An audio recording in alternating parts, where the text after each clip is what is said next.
அனைவருக்கும் வணக்கம். நம்ம இன்னைக்கு இந்திய குரலுடைய அறிவும் தெளிவும் நிகழ்ச்சி மூலமாக அறியவும் தெளிவும் போகிறது என்னென்னா, மனுஷன் சாப்பிட்ற மனித கூட்டங்கள் இன்றைக்கும் இந்த நவீன உலகத்திலையும் வாழ்ந்துட்டு இருக்கிறாங்க அப்படிங்கிறத பற்றி தெரியத்தான் போகிறோம்.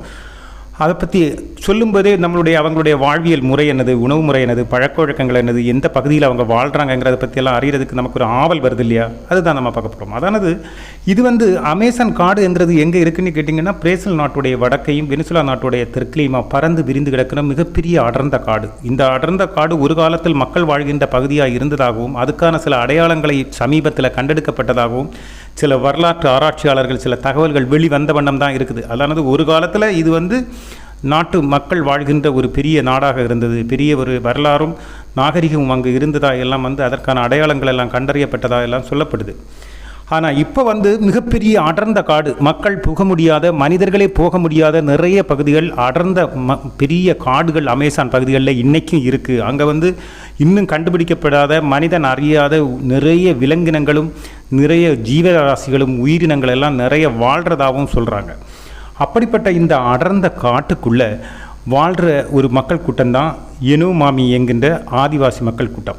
இந்த மக்கள் கூட்டம் சுமார் ஒரு 32,000 இருக்கிறதா 21ஆம் நூற்றாண்டுடைய ஆரம்ப காலகட்டங்களில் சொன்னாங்க. ஆனால் இப்போது இது ஒருவேளை கூடவும் இருக்கலாம், குறைவாகவும் இருக்கலாம், சொல்ல முடியாது.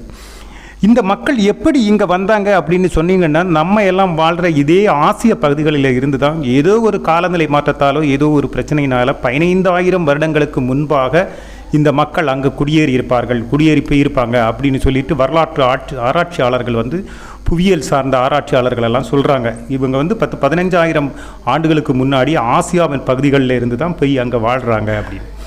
இவங்களை பற்றி உள்ள ஓரளவான உண்மை தெரிய வந்தது 1654 எல்லாம் தான். இப்படி மனித கூட்டங்கள் இந்த அடர்ந்த காட்டுக்குள்ளே வாழ்கிறாங்க அப்படிங்கிறது கொஞ்சம் கொஞ்சமாக வெளிச்சத்துக்கு வந்தது. ஆனால் இந்த 17ஆம் 18ஆம் நூற்றாண்டுகளில் நிறைய மக்கள் கூட்டம் கொல்லப்பட்டாங்க. அதாவது இவங்க இன்றைக்கும் பல கிராமங்களாக தான் இந்த காட்டுக்குள்ளே வாழ்கிறாங்க. எல்லாருமே ஒரே கூட்டமாக எல்லாம் வாழலை. இவங்க பல கிராமங்களாகவும் பல இன மக்களாகவும் பிரிஞ்சு தான் அங்கே எங்கேயோ வாழ்கிறாங்க. அங்கே எங்கேயோ ஒவ்வொரு இனம் அல்லது ஒவ்வொரு ஊர் மாதிரி அந்த காட்டுக்குள்ளேயே தனித்தனியாக கொஞ்சம் கொஞ்சம் மக்கள் கூட்டமாக தான் வாழ்கிறாங்க.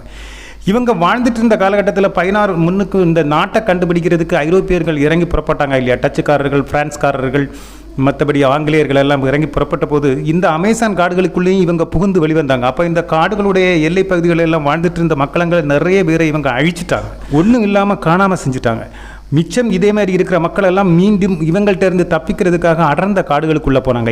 இவங்களெல்லாம் எதுக்கு பிடிக்க போகிறாங்கன்னா, கொண்டு அடிமை வேலை பார்க்க வைக்கிறதுக்கும் அடிமையாக செயல்படுத்துறதுக்கும் கப்பலில் பிடிச்சிட்டு போய் இவங்களுடைய அடிமைகளாக வச்சிருக்கிறதுக்கு தான் இவங்க ட்ரை பண்ணாங்க. அந்த டைமில் நிறைய அந்த இடங்களையோ அல்லது அந்த நாட்டையோ பிடிக்கிறதுக்காக இவங்க ஈவு இறக்க இல்லாமல் இந்த நாட்டை பிடிக்கிற வெறியில ஐரோப்பியர்கள் கொன்று தள்ளினார்கள்ங்கிறது தான் இதில் மிக முக்கியம். அப்படிப்பட்டு தப்பி பிழைச்ச ஒரு சில இனங்கள் தான் இன்றைக்கி அமேசான் காடுகளில் வாழ்கிறாங்க. நிறைய இனங்கள் அழிஞ்சு போனாங்க. ஆனால் 1950களில் கத்தோலிக்க மதம் சார்ந்த சிலர்கள் இவங்களை ஆதிவாசிகளையும் மென்மையான அணுகுமுறையை கடைபிடித்து கொஞ்சம் கொஞ்சமாக இவர்களை நெருங்கினாங்க. இவங்களை நெருங்கி இவங்களுடைய வாழ்க்கை முறை என்னது, வாழ்வியல் என்னது, இவங்க எப்படி வாழ்கிறாங்க, இவங்க எப்படி சமாளிக்கிறாங்க, இவங்களுடைய உணவு பழக்க வழக்கங்கள் என்னது, இவங்க எப்படி வீடுகளை எல்லாம் அமைச்சுக்கிறாங்கங்கிறத பற்றியெல்லாம் அவங்க கொஞ்சம் கொஞ்சமாக அணுகி தெரிஞ்சுக்கிட்டு அவங்க இவங்களுக்கு ஆரோக்கியம் சார்ந்த, இவங்களுக்கு நாகரிகம் சார்ந்த துணிமணிகளையும் கொடுத்து மட்டும் இல்லாமல் இவங்களுக்கு ஆரோக்கியம் சார்ந்த, இவங்க அவதிப்பட்டு இருக்கும்போது கஷ்டப்பட்டு துடிச்சுக்கிட்டு இருக்கும்போது அவங்களுக்கு அதுக்கு நோய் சார்ந்த மருந்துகள் எல்லாம் கொடுத்து காப்பாற்ற வச்சு எடுத்து அவங்க மேலே கொஞ்சம் நம்பிக்கைகளை உருவாக்கி இவங்க கொஞ்சம் வெல்ஃபேராக எல்லாம் நிறைய விஷயங்கள் செஞ்சு அவங்கள கொஞ்சம் கொஞ்சமாக கிறிஸ்டியன் மதத்திற்காக மாற்றவும் முயற்சி பண்ணாங்க. அப்படி கொஞ்சம் மாற்றவும் செஞ்சாங்க. அது மூலமாக வெளி உலகத்திற்கு இப்படிப்பட்ட மக்களை பற்றி தெரியவும் வந்தது. இந்த கிராம மக்கள் பல கிராமங்களாக வாழ்ந்துட்டுருக்குறோன்னு சொன்னோமே, அதில் இவங்க பெரும்பாலும் இவங்க கம்யூனிகேட், அதாவது இவங்க ஒன்றுக்கொன்று தகவல் பரிமாற்றம் என்கிற ஒரு இது இவங்க பேசுகிற மொழியை சிரியானா மொழி அப்படின்னு சொல்கிறாங்க. இந்த சிரியானா மொழிங்கிறது எல்லா கிராமத்திலையும் இல்லைன்னா எல்லா மக்கள் கூட்டத்துக்கும் ஒன்றானது இல்லை. கொஞ்சம் ஒத்து போகுமே தவிர பல வார்த்தைகளோ இல்லைன்னா பல விஷயங்களோ ஒன்றுக்கொன்று மாறுபடும். ஒவ்வொரு கிராமத்துக்கு கிராமம் மாறுபடும் அல்லது ஒவ்வொரு மக்கள் கூட்டத்திற்கு கூட்டம் சில தகவல்களோ இல்லைன்னா சில வார்த்தை ஒலிகளோ மாறுபடும். அதோட அர்த்தங்கள் அவங்களுக்கே பரஸ்பரம் புரியாது. அந்த மக்கள் கூட்டத்துக்குள்ளவங்களுக்கு மட்டும்தான் அந்த சில வார்த்தைகள் புரியும். அதனால் எல்லாருக்கும் பொதுவான ஒரு மொழி அங்கே இருக்கான்னு கேட்டால் கிடையாது. ஆனால் ஓரளவு எல்லாம் மேட்சாக போகிற அல்லது ஒத்து போகிற மொழி ஒலிகளை அவங்க பயன்படுத்துகிறாங்க. அதை வந்து சிரியானா மொழின்னு சொல்கிறாங்க. இவங்களுடைய மொழியிலையும் இவ்வளோ வேறுபாடு இருக்குது. அதே மாதிரி வாழ்க்கை முறை, திருமணம், தொழில், இவங்க எப்படி வீடு வச்சுருக்கிறாங்க அப்படியெல்லாம் பார்த்திங்கன்னா ரொம்ப ஆச்சரியமாக இருக்கும். உள்ளே போய் பார்த்தோம்னா தொழிலை எடுத்துக்கிட்ட ஆண்கள் பெரும்பாலும் வேட்டைக்கு போய் வேட்டை மிருகங்களை வேட்டையாடுறாங்க. பன்னி, கரடி, குரங்கு, இதே மாதிரியெல்லாம் வேட்டையாடி வர்றாங்க. ஆனால் இந்த வேட்டையாடி வர்ற உணவுகள் வந்து இவங்களுடைய தேவையோட ஒரு 20% தான் பூர்த்தியாக்குது. அப்போ மீதி 80% இவங்க என்ன பண்ணுறாங்க அப்படின்னா, இவங்களை சுற்றி இருக்கிற இடங்கள்ல எல்லாம் இவங்க விவசாயம் பண்ணுறாங்க. விவசாயம்னா நம்ம ஒரு செய்கிற மாதிரி விவசாயம் கிடையாது. காட்டு மண் என்கிறதுனால இவங்க வந்து சக்கரவள்ளி கிழங்கு, மற்ற கிழங்கு வகைகள், மரவள்ளி கிழங்கு மாதிரி கிழங்கு வகைகள், மற்றபடி வாழை, இப்படிப்பட்ட பயிர் வகைகளை இவங்க பயிரிடுறாங்க. இந்த பயிரிட்டு அதிலிருந்து அந்த பயிர்களையும் இவங்க வந்து இவங்களோட அதே மாதிரி இவங்க இதுக்கு வந்து உணவாக இதை பயன்படுத்திக்கிறாங்க. பயிர் விடுவதையும் பயிர்களையும் பயன்படுத்துறதையும் அதை வந்து பராமரிக்கிற வேலையெல்லாம் யார் செய்கிறாங்க அப்படின்னு கேட்டால், இந்த குடும்பத்தில் உள்ள பெண்ணுங்கள் தான் செய்கிறாங்க. பெண்ணுங்க அவங்க கணக்கச்சிதமாக செய்கிறாங்க. மீதி 20% உணவுக்கு வேட்டையாடுறதுக்கு ஆண்கள் வெளியே போய் வேட்டையாடி கொண்டு வர்றாங்க. அடுத்து இவங்களுடைய பிரதான உணவு என்னென்னு கேட்டிங்கன்னா மீன். ஆனால் இந்த மீன் பிடிக்கிறதுக்கு வந்து ஆணும் பெண்ணும் குழந்தையும் குட்டியும் எல்லாருமே சேர்ந்து தான் இவங்க ஆற்றுலையோ இல்லை பெரிய தடாகங்கள், குளம் மாதிரி உள்ள இடங்கள்லையோ இயற்கை சார்ந்த ஏற்கனவே உருவாகி இருக்கிற இடத்துல போய் இவங்க மீன் பிடிக்கிறாங்க. அதை வந்து விரும்பி சாப்பிட்றாங்க. அவங்க மீன் பிடிக்கிற முறையும் நல்ல அழகாகவும் இருக்குதுன்னு சொல்கிறாங்க.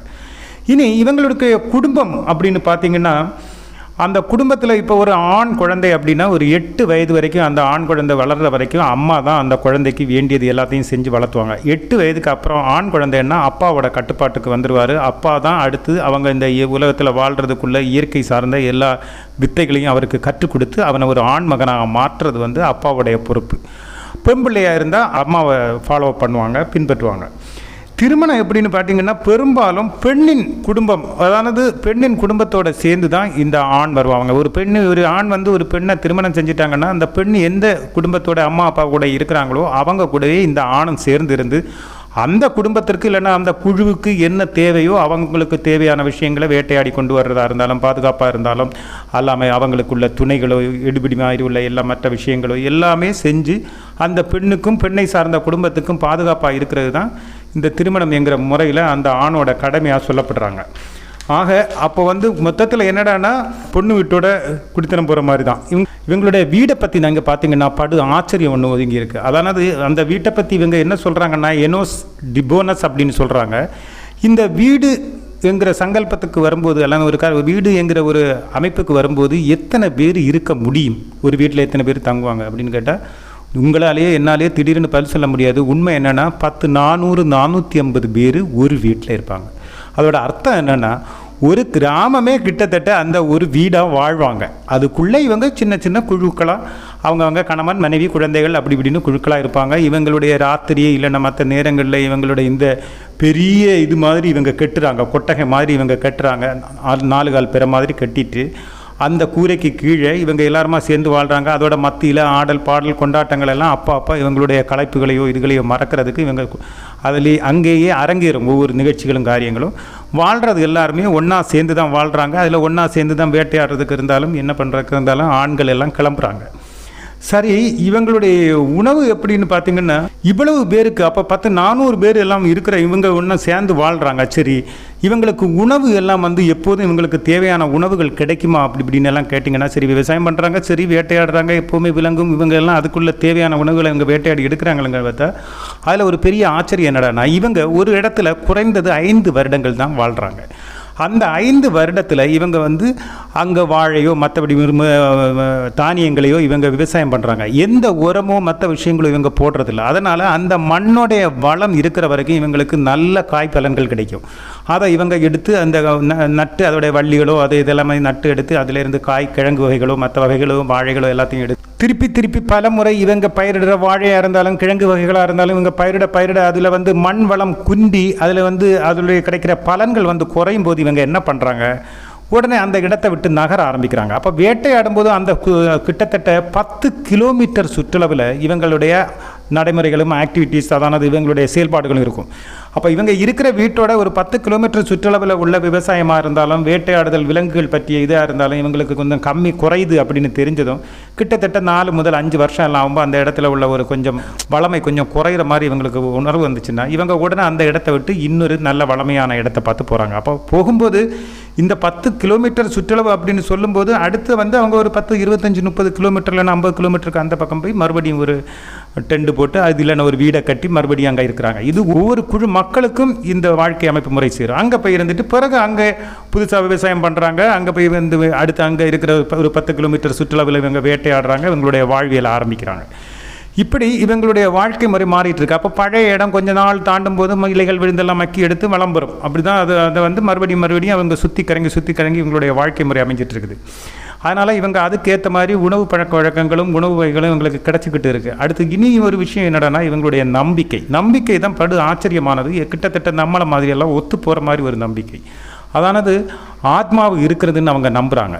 மரம், கல், மலைகள், மண், நீர் எல்லாத்துக்குள்ளேயும் ஆத்மாக்கள் இருக்கிறதா இவங்க நம்புகிறாங்க. எல்லாம் ஜீவன் உள்ளதுன்னு அவங்க நம்புகிறாங்க. அதனால் எல்லாத்தையும் அவங்க வணங்குறாங்க, பக்தியோடு பார்க்குறாங்க. அது மட்டும் இல்லை, அவங்க என்ன பண்ணுறாங்கன்னா ஒரு நோய் ஏதாவது வந்தால் கூட அந்த நம்பிக்கையும் ஆனால் அதே நேரத்தில் அவங்க வந்து காட்டில் இருந்து கிடைக்கிற பச்சிலைகளை கொண்டுள்ள மருந்துகளையும் சேர்த்து தான் நோய்களுக்கு மருந்தாக கொடுக்குறாங்க. அந்த மருந்தை கொடுத்து தான் குணாக்குறாங்க. இங்கே தான் என்ன பண்ணுறாங்கன்னா அந்த மருத்துவம் பார்க்குற முக்கியமான நபர் என்ன பண்ணுறாரு, ஹாலோகேலிஜினியஸ் போன மாதிரி ப்ரீத் பண்ணி அதை ஒரு டிரான்சிஸ்டராக, அதானது ஒரு அரை மூலிகைகள் எல்லாம் சேர்ந்த ஒரு புகையை அவர் இழுத்து ஒரு அரை மயக்க நிலைக்கு போய் அதுங்கிருந்து பிறகு அந்த பூர்வீகர்களுடைய, அதானது தன்னுடைய மூதாதையர்களுடைய ஆத்மாவுடைய ஒரு லிங்கு உருவாக்குறாங்க அப்படின்னு சொல்கிறாங்க. அந்த மூதாதையர்களுடைய ஆத்மாக்களுடைய வழிநடத்தல் படி அல்லது அட்வைஸ் படி இவங்க வந்து அந்த ட்ரீட்மெண்ட்டை பண்ணுறாங்க. எந்த நோய் இவங்களுக்கு பிடி கிடைக்கல, இது ஒரு சாதாரண நோய் இல்லை அப்படின்னெல்லாம் வரும்போது அப்படி அந்த மூதாதையர்களுடைய ஆத்மாக்களுடைய அட்வைஸ் படி அவங்க வந்து பச்சிலை மருந்துகளை கூட்டுகளை சேர்த்து அதுக்குள்ளே மருந்தை தயார் பண்ணி கொடுத்து தான் அந்த நோய்களை குணாக்குறாங்க. அதனால் அவங்களுக்கு குணாக்குறதுக்கு இந்த மூதாதையர்களுடைய ஆத்மாக்களுடைய தொடர்பு எங்களுக்கு இருக்குன்னு அவங்க நம்புகிறாங்க. அதனால தான் அவங்க வந்து இறந்தால் இவங்களுடைய மரணம் மிக விசித்திரமானது. அப்படி என்ன பண்ணுறாங்க, அதானது இறந்த ஒரு நபருடைய மரணத்தை வந்து நம்ம நினைக்கிற மாதிரி கொண்டு வந்து எரிக்கவோ இல்லை புதைக்கவோ செய்ய மாட்டாங்க. அவங்க ஊரை விட்டு தள்ளி அதுக்கான ஒரு பொது இடம் வச்சுருக்கிறாங்க. அந்த இடத்துல கொண்டு வந்து அந்த பாடியை வச்சுக்கிட்டு வந்துடுவாங்க. இந்த புணம் வந்து ஒரு குறிப்பிட்ட நாளில் மக்கவோ இல்லைன்னா மற்ற மிருகங்கள் எல்லாம் சாப்பிட்டு எடுத்து அதோடைய எலும்புகள் எல்லாம் அங்கே மிச்சம் மீதி இருக்கும். அப்போ ஒரு குறிப்பிட்ட ஒரு 30-40 நாட்கள் அவங்க ஒரு குறிப்பிட்ட அளவு வச்சுருக்கிறாங்க. அந்த நாட்கள் தாண்டினதும் அங்கே போய் இந்த எலும்புகளை எல்லாமே மிக பக்தியோடையும் மிக மரியாதையோடையும் இதை எல்லாத்தையும் சேகரித்து அதை எடுத்துகிட்டு வர்றாங்க. அதை வந்து எரித்து அந்த சாம்பலை எடுத்து அந்த சாம்பலையும் வாழைப்பழங்களும் மற்றபடி சில மூலிகைகள் எல்லாம் சேர்த்து அதை ஒரு உணவாக அதை தயாரிக்கிறாங்க. அந்த பானமும் களிமா சேர்ந்த உணவை ஆண், பெண், குழந்தைங்கன்னு எல்லாருமே ஒருத்தர் விடாமல் எல்லாரும் சாப்பிடுவாங்க. அர்த்தம் என்னடானா அந்த முன்னோருடைய பலம், அவருடைய அறிவு, அவருடைய திறன் எல்லாம் நமக்கு கிடைக்கிறது மட்டும் இல்லாமல் அவங்களுடைய தொடர்பும் வாழ்நாள் முழுவதும் நமக்கு கிடைக்கும் அப்படின்னு இவங்க நம்புகிறாங்க. அந்த நம்பிக்கையின் அடிப்படைக்காக இவங்க இதை சாப்பிட்றாங்க. ஆனால் இதில் ஒரு விசேஷம் என்னடானா எதிரி குழுவோ எதிரி மக்களோ இவங்களை இல்லைன்னா வேறு ஏதாவது இவங்களுக்கு பிடிக்காத ஒரு எதிரி இவங்க கூட்டத்தில் உள்ள ஒரு ஆளை கொலை செஞ்சால் அந்த நபருடைய எலும்பு கரியில் உருவாக்குற பழம்லாம் உருவாக்கி வச்சு மிக்ஸ் பண்ணி உருவாக்குற அந்த இதை வந்து சாப்பாடை சாப்பிட மாட்டாங்க. பெண்கள் மட்டும்தான் சாப்பிடுவாங்க. ஆனால் யார் கொன்னாங்களோ அவங்கள பழிக்கு பழி மீட்டுறது அப்படிங்கிறது தான் ஆண்கள் அந்த இறந்தவருக்கு அவங்க செய்கிற ஒரு நன்றிக்கடன் மாதிரி அவங்க அதை நினைக்கிறாங்க. இதில் ஒரு கொடுமை என்னென்னா இவங்களுக்குள்ள ஊராக கிராமமாக பிரிஞ்சு வாழ்ந்தாலும் நீங்கள் எல்லோரும் ஒற்றுமையாக இருக்கிறாங்களா அப்படின்னு பார்த்தீங்கன்னா ஒற்றுமை எல்லாம் கிடையாது. இவங்களுக்குள்ள எப்போவுமே நம்ம அண்டை நாடுகள் தமிழில் நடக்கிற போர்கள் மாதிரி எப்போவுமே பிரச்சனை வந்துக்கிட்டே இருக்கும். அது வந்து வேட்டையாடுதலில் வர பிரச்சனையாக இருக்கலாம், மற்றபடி உள்ள பிரச்சனைகளாக இருக்கலாம். அதனால் எப்போவுமே இவங்களுக்குள்ள எப்போவுமே ஒரு உரசலும் சண்டையும் பிரச்சனைகளும் இருந்துக்கிட்டே இருக்கும். அப்படினால பல கொலைகளும் அழிவுகளும் எல்லாம் நடந்துக்கிட்டே இருக்கும். இதில் பலம் கொண்ட குழு ஜெயிக்கும், இல்லைன்னா மற்ற குழு அடிமையாக்கி வச்சுருக்கோம். அதுலேயும் குறிப்பாக வந்து பெண்களை வந்து இவங்க வந்து ரொம்ப இதே மாதிரி குழுக்கள் மோதும்போது பெண்கள் வந்து ரொம்ப பாதிக்கப்படுவதாகவும் பெண்கள்கிட்ட ஆண்கள் காட்டுறது தான் ஆண்மைத்தனம் அப்படிங்கிற ஒரு நம்பிக்கை இவங்க மத்தியிலேயும் இருக்கிறதாகவும் சொல்கிறாங்க. இப்படி தங்களுக்குள்ளேயே மோதல்னாலேயும் அடிக்கிறதுனாலேயும் அழிவை சந்திக்கிற இந்த மக்கள் கூட்டத்தை இந்த தங்கம் வெட்டி எடுக்கிறதுக்கு இல்லைன்னா வேறு புதையல் தேடி போகிறவங்க வெட்டி எடுக்கிறதுக்குன்னெல்லாம் சொல்லி இவங்க நவீன ஆயுதங்களை கொண்டு போய் இந்த அப்பாவி மக்களை வேட்டையாடி அழிக்கிறதும் அடிக்கடி நடக்கும். அதானது சாதாரண ஒரு முயலை கொல்றது மாதிரியும் ஒரு எலியை கொல்ற மாதிரியெல்லாம் இவங்க வந்து இந்த வேட்டை ஆயுதங்களை வச்சுக்கிட்டு இவங்களை வேட்டையாடி அழிக்கிறது நடக்குது. ஏன்னா கேட்குறதுக்கு ஆள் இல்லைங்கிற ஒரு நிலைமையில் நிறைய அப்படி அழிவுகளை எல்லாம் சந்திக்கிறாங்க. இதே மாதிரி வெளியில் உள்ளவங்க இப்படி உள்ளே போக போக அவங்க வந்து உள்காட்டுக்கு மறுபடி நகர்ந்துக்கிட்டே இருக்கிறதுனால தான் இவங்க உள்காட்டுக்கு போகிறதாகவும் சொல்லப்படுது. இவங்களுடைய அடிப்படை எங்கன்னு பார்த்தீங்கன்னா இங்கே வந்து நம்மளுடைய ஆசியா அப்படின்னு சொல்கிறாங்க. இவங்க வந்து பூர்வீகர்களுடைய இந்த எலும்பை எல்லாம் கரைச்சி குடிக்கிறதுனால இவங்க ஒரு காலத்தில் புனவும் சாப்பிட்ருக்கலாம் அப்படிங்கிற ஒரு அனுமானங்கள் எல்லாம் அவங்கள்ட்ட இருக்குது. மட்டும் இல்லை, இப்போவும் நம்ம இதெல்லாம் சொல்கிற மாதிரி ஆத்மீகத்தில் வந்து இவங்க வந்து ஆத்மாக்களை வந்து நம்புகிறாங்க. ஆத்மாக்களுடைய தொடர்பு இருக்கிறதுனால தான் எங்களை பாதுகாப்பாக வாழ முடியுதுன்னு நம்புகிறாங்க. வெளியில் உள்ளவங்களை யாரையும் சேர்க்கறதில்ல. ஆனால் இப்போ வந்து சில விஷயங்கள் வந்து அவங்கள்ட்டையும் மதம் சார்ந்த பல விஷயங்கள் எல்லாம் கலந்துருக்கிறனாலையும் மதம் சார்ந்த அவங்களை மாற்றப்பட்டிருக்கிறனாலையும் பல மாறுபாடுகள் வந்ததாகவும் சொல்கிறாங்க. இந்த பதிவு பற்றி உங்களுடைய கருத்துக்களை பதிவிடுங்க.